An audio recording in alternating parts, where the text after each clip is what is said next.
Okay, Robert Kiyosaki, he wrote Rich Dad, Poor Dad, one of the first books I read on money. He put it very simply. He said, the rich buy assets, the middle class buys liabilities, thinking they are assets. Wealth is actually fairly simple. There are two categories, assets, liabilities.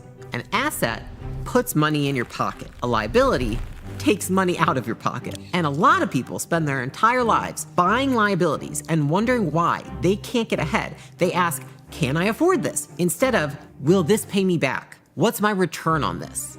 Now, how do you know the difference between an asset and a liability? I'll break it down in the most common cases that you probably can relate to. Your car, liability, okay? Loses value immediately, has insurance, which is bullshit, gas, maintenance, it happens to it all the time. Your house you live in, liability. I know this is very controversial, but it's true. You have a mortgage, property tax, insurance, repairs, it doesn't generate income. The next one, a course that teaches you a skill. Asset. Now, how does that an asset? Because it pays you back through increased income because you've invested in your skills. A rental property, an asset. It generates monthly income. A designer handbag, sadly a liability, okay? Loses value over time, doesn't, generate any income. I've had that discussion with Alex before. Equipment for your business, that is an asset if it helps you generate more revenue. It's a liability if you don't use it and just sits there.